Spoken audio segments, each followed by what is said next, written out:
Il a défait la braguette de Il a sorti le sien et il ne m'a rien dit. Une gardienne fédérale, enceinte, était alors en service à l'intérieur de l'unité d'isolement, où ne se trouvait qu'un seul détenu, Sean Combs, également connu sous le nom de Didi. Aucun rapport d'incident n'a été rédigé, aucune vidéo n'a été enregistrée, personne n'a réagi. Pourtant, ce matin-là, la première plainte a surgi. Elle n'a pas engagé d'avocat, elle n'a pas envoyé de lettre anonyme.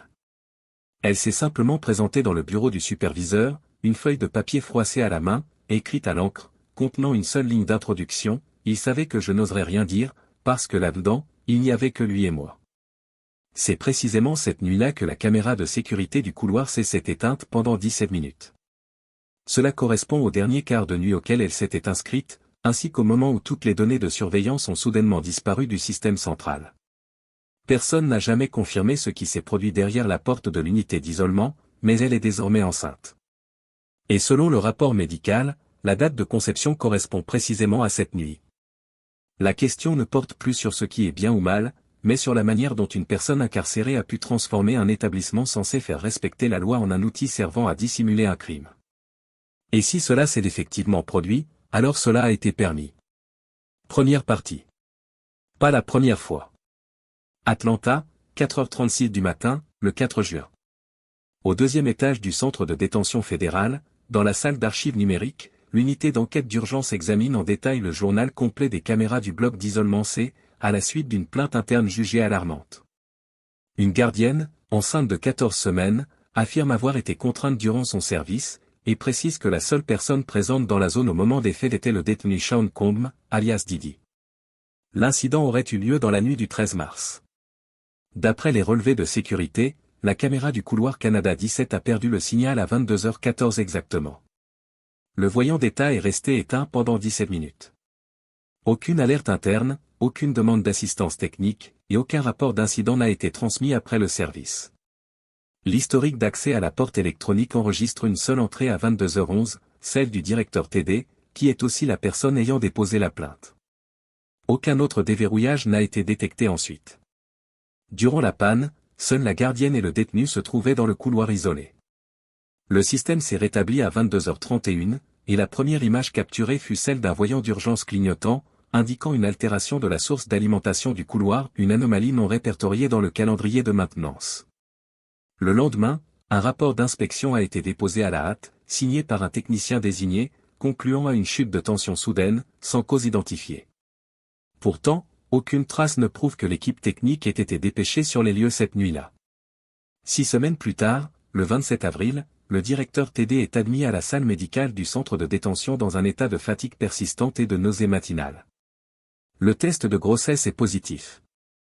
14 semaines plus tard, ce diagnostic correspond exactement à la nuit où la caméra du couloir C a été désactivée.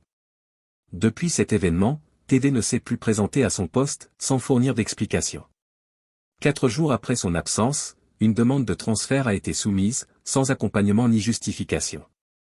Et, au matin du 4 juin, un document manuscrit de 2 pages a été remis au département des opérations de sécurité. Elle y affirme avoir été contrainte. Elle décrit un talkie-walkie brouillé, une caméra désactivée, un éclairage passé en mode secours, une impossibilité de sortir et l'absence de réponse au système d'appel d'urgence. Lorsqu'elle a enfin pu fuir, le détenu ne lui a adressé qu'une seule menace. Maintenant, qui va te croire? Les données internes indiquent qu'entre le 1er mars et le 1er juin, 3 perturbations inhabituelles ont affecté le système de caméra du bloc d'isolement C. Toutes ont eu lieu entre 21h30 et 23h. 2 de ces incidents coïncidaient avec les quarts de travail de 2 autres gardiennes. L'une a démissionné depuis, l'autre est en congé prolongé sans justification officielle. Aucun rapport anormal n'a été soumis concernant ces faits, mais un document interne divulgué révèle que l'une des 2 femmes avait déjà été menacée verbalement par Didi lors d'une livraison de repas. L'affaire avait été close par un simple avertissement verbal, sans procès-verbal. Dès lors, la véritable question n'est plus seulement ce qui s'est passé dans la nuit du 13 mars, mais plutôt, qui a permis que cela se produise. Pourquoi n'y a-t-il pas eu d'enregistrement de sauvegarde? Pourquoi l'ensemble du quart de travail a-t-il été laissé sans surveillance croisée, contrairement au protocole? Et si la caméra avait effectivement été désactivée manuellement, qui avait l'autorité de le faire? Un technicien en cybersécurité a confirmé aux enquêteurs que, pour désactiver la caméra Canada 17, il faut accéder au deuxième étage, au système de contrôle interne, code ZNC, et la commande doit être exécutée directement depuis le panneau électrique principal. Le fonctionnement à distance n'est pas possible. Cela signifie que quelqu'un a dû déverrouiller la salle de contrôle, effectuer l'opération manuellement, puis repartir. Cependant, le journal de la porte de la salle de contrôle ne montre aucune trace d'accès pendant cette période. Alors, cet accès a-t-il été supprimé? Ou quelqu'un possède-t-il des privilèges d'accès invisibles? Et qui protège ces vulnérabilités de tout examen minutieux? Le 5 juin, une feuille de papier pliée a été retrouvée sous la porte de la salle de repos des femmes, dans la zone administrative. Elle était manuscrite, non signée et ne portait aucune empreinte digitale. La seule ligne disait « Vous n'accoucherez pas si vous osez ouvrir la bouche ». Les autorités pénitentiaires n'ont pas lancé d'enquête. Aucune alerte n'a été envoyée aux autres membres du personnel, et aucune mesure de protection n'a été prise pour la plaignante. Tout est tombé dans le silence. Pour l'instant, Didier reste dans le bloc C. Il n'a pas été transféré. Il n'est pas soumis à un isolement particulier. Il n'a répondu à aucune question. Son avocat a refusé de commenter. Pendant ce temps, la femme qui a déposé la plainte, toujours enceinte, n'a pas repris le travail. Personne ne sait où elle se trouve. Si ce système a été conçu pour prévenir les récidives, pourquoi permet-il à une personne détenue de tout manipuler de l'intérieur? Et si c'était vraiment la première fois, pourquoi y avait-il des signes avant-coureurs similaires auparavant? Ce n'était pas la première fois. Et si ceux qui sont au pouvoir continuent de garder le silence, ce ne sera pas la dernière. Deuxième partie. La note sous la porte. À 7h23, le 5 juin, un concierge travaillant dans la zone administrative du rez-de-chaussée du centre de détention fédéral a découvert un morceau de papier plié coincé sous le cadre de la porte de la salle de repos B107, la pièce précédemment attribuée à la directrice TD avant sa disparition soudaine du tableau de service. Le papier ne présentait aucun signe de scellement, ne portait aucune signature, et était écrit au marqueur noir, l'encre encore visiblement fraîche. Le seul message affiché était le suivant: « Vous n'accoucherez pas si vous osez ouvrir la bouche ». L'endroit où la note a été trouvée est surveillé par une caméra grand angle portant le code ABT2. Cependant, selon un rapport technique déposé le même jour, la caméra a connu un dysfonctionnement d'enregistrement à 3h14, soit plus de 4 heures avant la découverte de la note. Le dysfonctionnement est passé inaperçu jusqu'à ce qu'il soit signalé verbalement au service technique à 9h12. La perte d'image pendant une période aussi critique a rendu toute tentative d'identification de l'expéditeur de la note inutile. Personne ne sait d'où vient la note, qui l'a manipulée, ni quel était son véritable objectif. Mais, d'après une analyse menée par l'équipe d'enquête fédérale, la réapparition de ce message exactement un jour après le dépôt de la plainte initiale est un signe clair de représailles. Étant donné que la victime est enceinte et n'a pas été vue dans la zone administrative depuis, cet incident est désormais considéré comme le deuxième avertissement d'une série d'événements alarmants depuis le début de l'affaire. L'unité de sécurité interne n'a émis aucune alerte. La surveillance n'a pas été renforcée. Aucune équipe de protection n'a été affectée à la surveillance des personnes impliquées. Dans le rapport interne daté du 6 juin, le responsable de la sécurité n'a enregistré qu'une seule ligne. Il n'y a pas de risque accru de préjudice supplémentaire. Cette conclusion a été validée et soumise au centre de surveillance sans examen par les pairs, ni évaluation secondaire. Les données du journal d'accès du système de porte numérique à proximité de la salle B107, couvrant la période entre 23h le 4 juin et 7h le 5 juin, ont révélé 5 passages de cartes. 4 d'entre eux provenaient du personnel de nettoyage. L'entrée restante, enregistrée à 3h21, était liée à une carte d'accès non identifiée, marquée d'un code gris, généralement délivrée aux équipes techniques temporaires ou aux unités d'inspection externe. Aucun nom d'utilisateur n'était associé. Aucune donnée de référence croisée n'était disponible. Aucun protocole de traçage n'a été activé. À 10h le même jour, le code d'accès avait été complètement supprimé du système de données central. L'unité d'enquête fédérale a émis une conclusion préliminaire: le système interne semble avoir été altéré, potentiellement par un membre du personnel de haut rang. L'accès non autorisé et l'effacement ultérieur des données coïncidant avec un schéma désormais familier de panne de caméra. Il s'agissait du troisième incident de ce type en moins de 90 jours, tous survenus dans des zones liées aux victimes féminines. Une réunion à huis clos a été convoquée à 15h le même jour, dans la salle de conférence du 4e étage de l'aile administrative.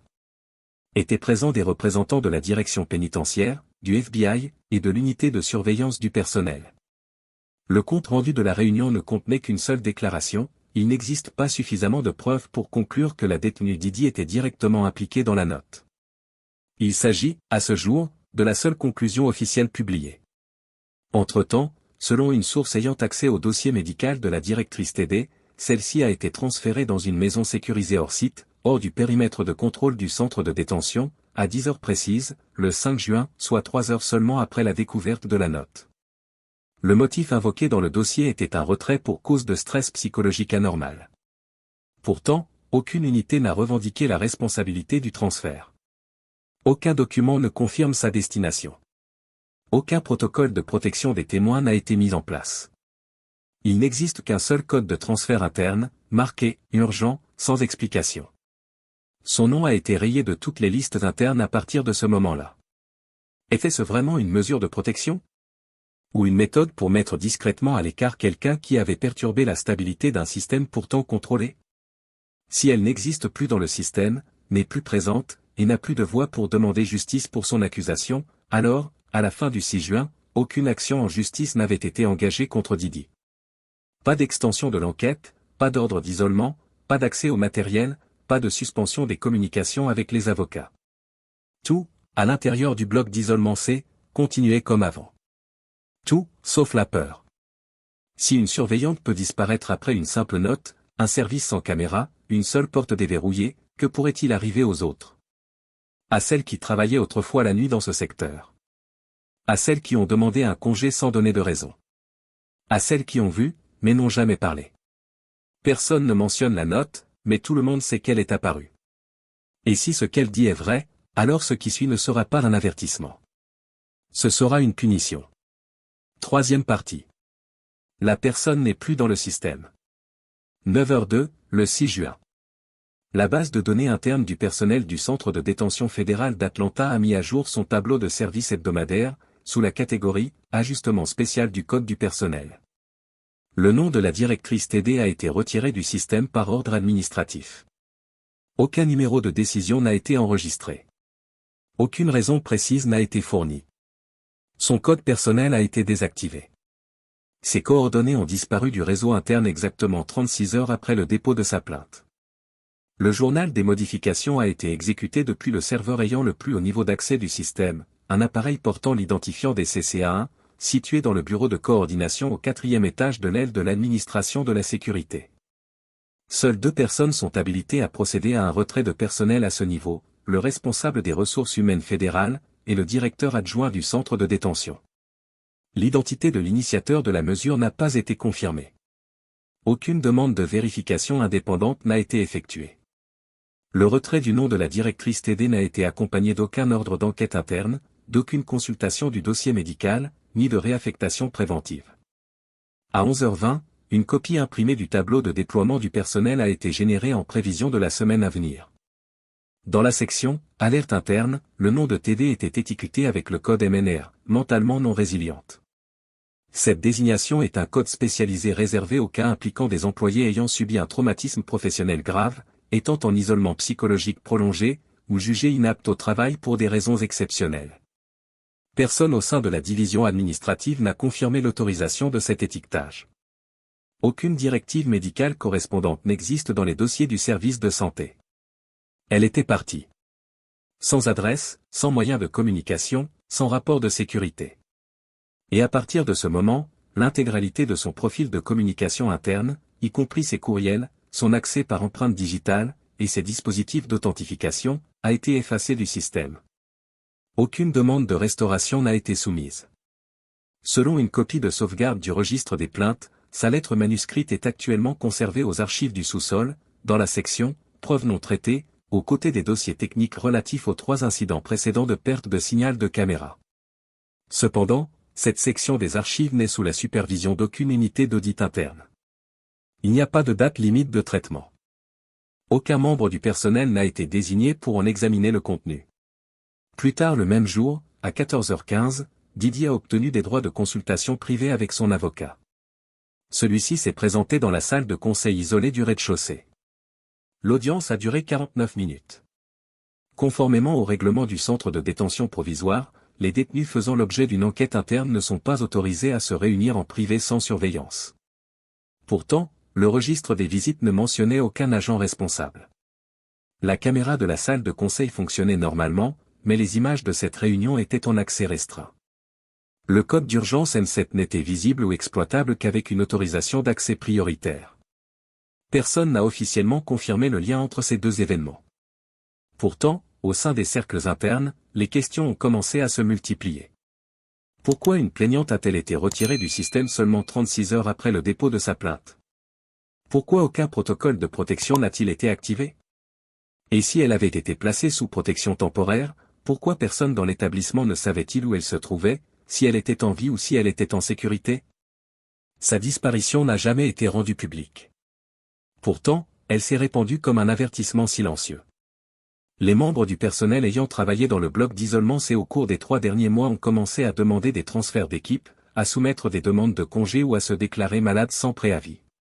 3 techniciens ont demandé à être relevés de leurs fonctions de nuit dans ce même bloc. Un agent de surveillance de l'équipe 13 du mois de mars a quant à lui déposé une demande de mutation vers un autre état, la même semaine. Dans la salle de contrôle, personne n'a évoqué la TD lors de la réunion du jeudi matin. Mais le planning de service fraîchement imprimé ne mentionnait plus aucun créneau pour l'équipe de nuit dans le couloir C. Il indiquait, à la place, un nouveau surveillant, récemment embauché, sans antécédent professionnel dans l'établissement et sans référence interne.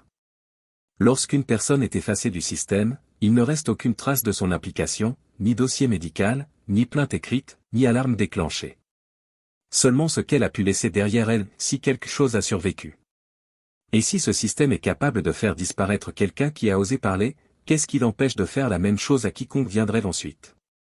Le 6 juin, à 14h15, une réunion a eu lieu dans la salle de consultation juridique isolée, au rez-de-chaussée du centre de détention fédéral d'Atlanta. Le détenu Chacombe, matricule CBX 143, y a été escorté à la demande de son avocat privé. La réunion a duré 49 minutes. Le dossier précise qu'il s'agissait d'une consultation juridique privée, sans contact avec un tiers.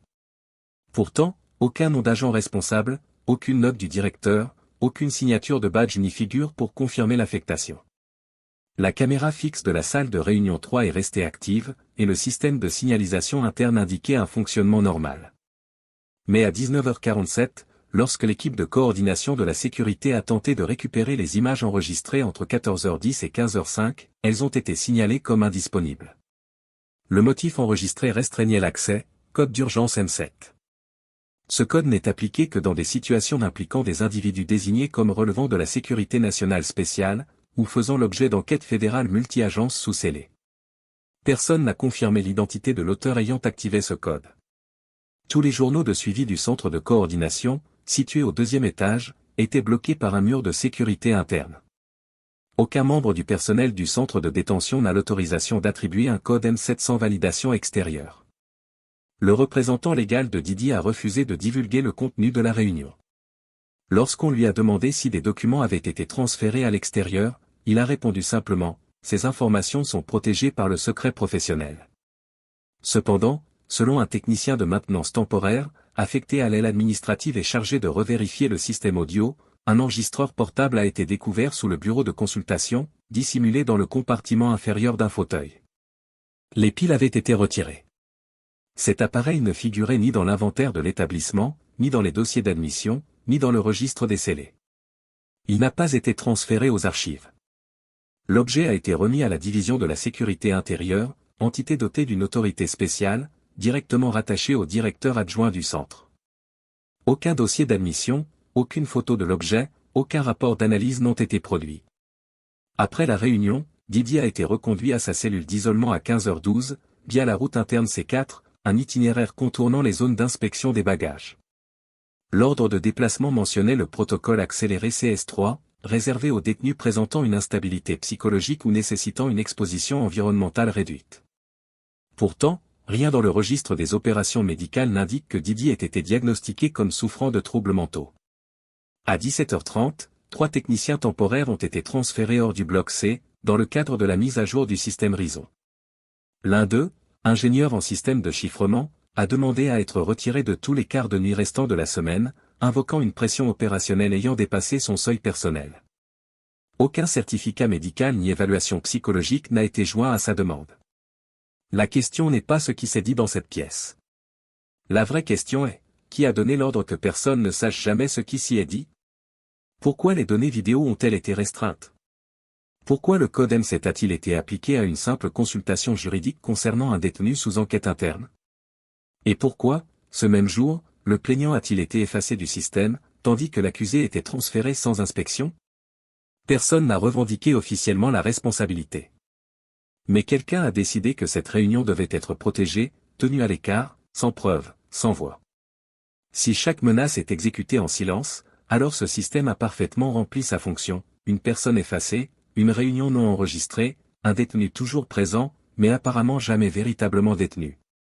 Le lendemain, le 7 juin à 10h26, dans la section des archives au sous-sol, compartiment 4B, preuves non traitées, un inspecteur fédéral, dans le cadre d'un réexamen des dossiers de surveillance du couloir C, a découvert une liasse de documents sans code d'archives, sans tampon administratif, et sans note officielle.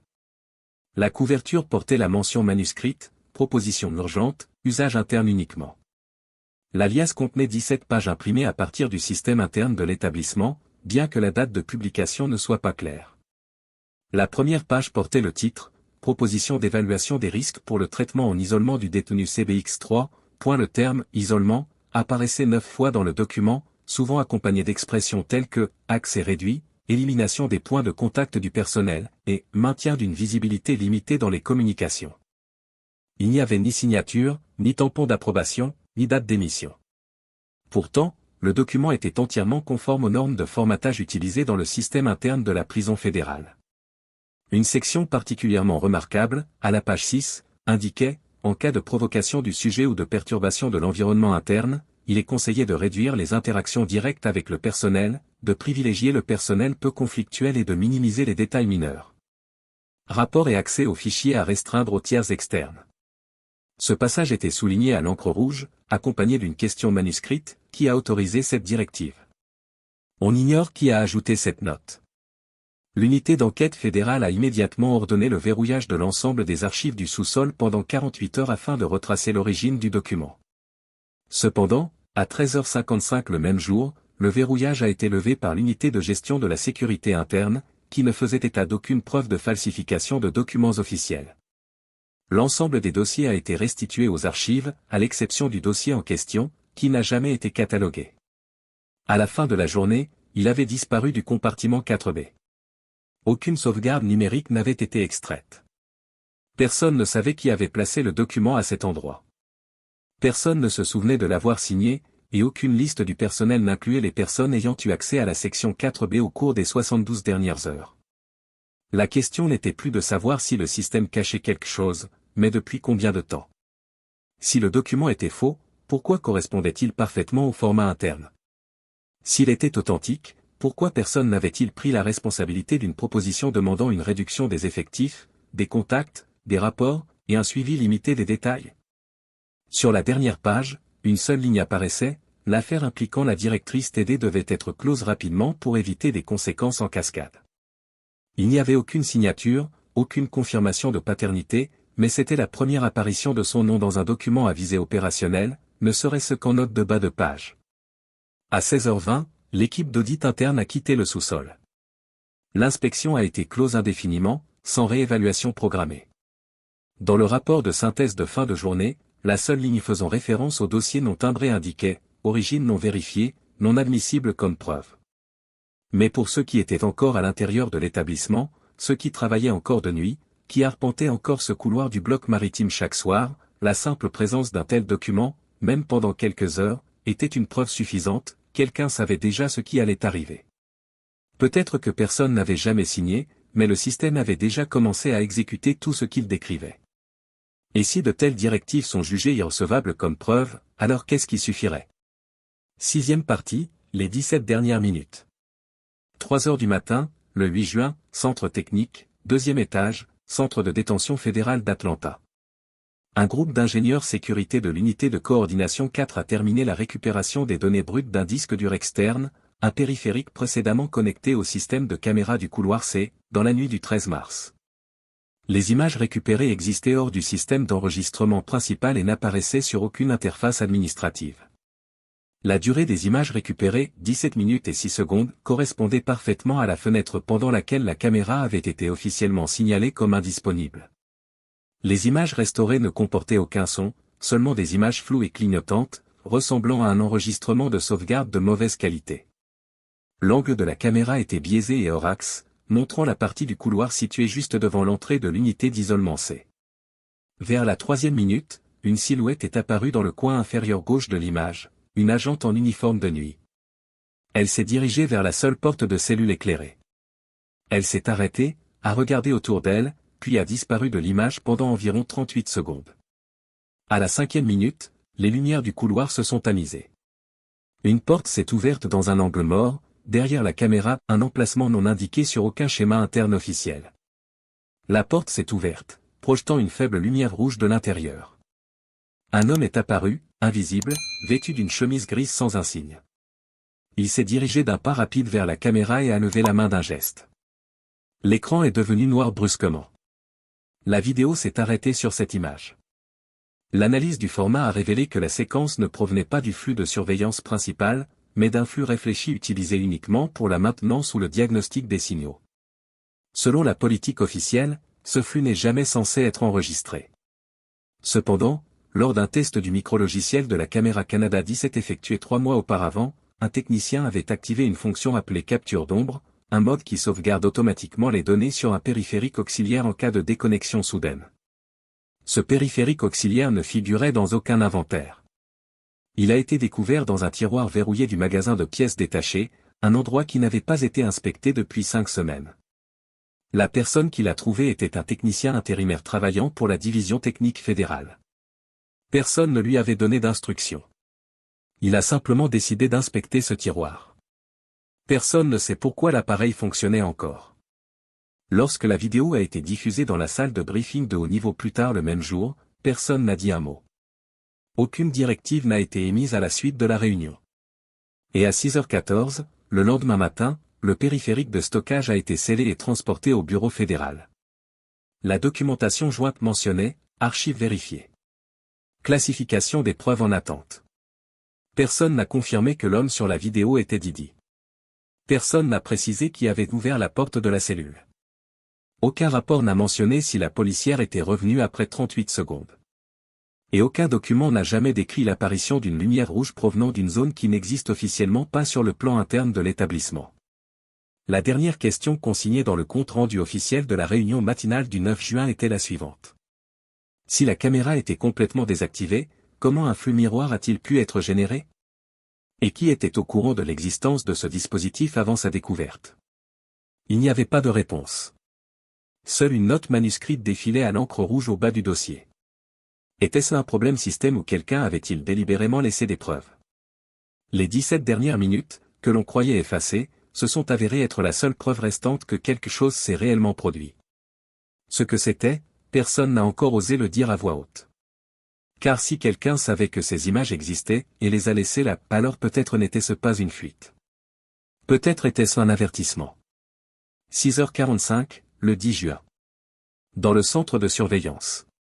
Dans la salle de détention, l'ensemble du système de signalement des incidents du centre de détention fédéral d'Atlanta est passé à un statut stable. Sur le papier, aucune infraction ne subsistait justifiant un examen plus approfondi.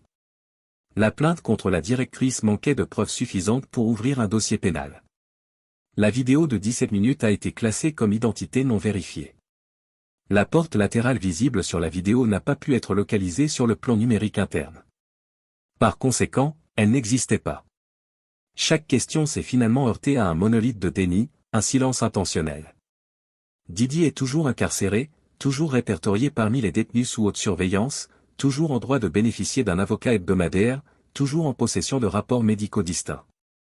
Mais nulle part dans les dossiers ne figure la moindre ligne indiquant qu'il ait été en présence, pendant 42 heures, d'une directrice enceinte, une femme disparue du système depuis le 6 juin. Personne ne l'a retrouvée. Personne ne l'a contactée. Elle a disparu de son unité administrative, de la liste des effectifs, du planning des gardes, et même des fichiers de sauvegarde du personnel du ministère de la Défense. Mais ceux qui sont restés, ceux qui sont toujours en poste, l'équipe de nuit, toujours en train de balayer le bloc C, toujours devant cette cellule chaque jour, ils se souviennent. Ils s'en rappellent. Ils n'en parlent pas, mais ils se souviennent.